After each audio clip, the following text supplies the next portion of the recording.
Turbo is a foster greyhound and he's used to wearing a muzzle, but when he came to me, I noticed that he didn't really like it being put on. Now he's very gentle, so all he would do is turn his head from side to side and I would have to physically hold his head and restrain him to put it on. Now I guess that's no biggie for a couple of reasons, because he's green collar assess, which means whoever his forever family are, they won't need to put a muzzle on.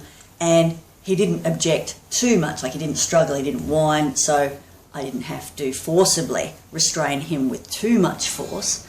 But it was a biggie for me because I put a muzzle on him every day, and he made it clear in his very gentle way that he didn't enjoy it. So I wanted to help him learn to enjoy it so that both of us consider it a game. So what you're going to see is the muzzle game where I taught him to enjoy putting his muzzle on. You're gorgeous. Can I get up? Can I get up? Step 1. I use food to lure Turbo's nose into the muzzle. If he follows the food into the muzzle, he gets the food. If he misses the muzzle, no food. I use his normal dinner. Step 2. I stop luring with food. This is very important. Getting reinforcement or the food is now contingent on Turbo putting his nose into the muzzle first rather than following food into the muzzle. I set him up for success by making it easy and positioning the muzzle close and in front of him at first.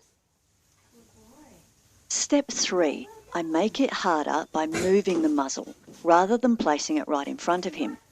Reinforcement, the food, is given in the muzzle. This makes having the muzzle on a really good thing. No reinforcement is given when the muzzle is off. After each successful attempt, I remove the muzzle completely, even behind my back out of sight. This makes the relationship between muzzle and reinforcement very clear. If he doesn't put his nose in within 3 seconds, I also remove the muzzle.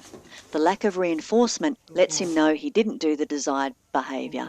If he fails 3 times in a row, I move to help him. I don't want him to fail. Step 4. I move the muzzle even further away. He has to deliberately find it and put his nose in it. Good boy. Step 5. I now slip the muzzle on completely and reinforce him for letting me. He has to wait until it's on fully. You'll notice he moves his head the first time I try, so I simply withdraw my hand. That lets him know he hasn't done the correct behaviour. When I try again, he lets me and I can reinforce. I also try putting it on from different angles and positions, not always the same way. Step 6. I've phased out treats while we play the game. He loves being stroked, so I now use this as reinforcement. I still use food if I'm putting it on once for a walk, just to let him know he's done a great job. I don't have to, I just want to, so it stays enjoyable for both of us. Oh, you got it. Yeah. Well done. What I particularly love about this game is that I'm not forcing Turbo to interact with the muzzle. Watch as he walks away and then decides to come back and keep playing the muzzle game. Where are you going? You going to your crate? Well, that really interferes with what we're doing, doesn't it? Yeah. Oh, yeah, get some loving. And all gone. Oh, yeah. Oh, yeah, we have some loving when the muzzle's on. Yeah. Yes, we do.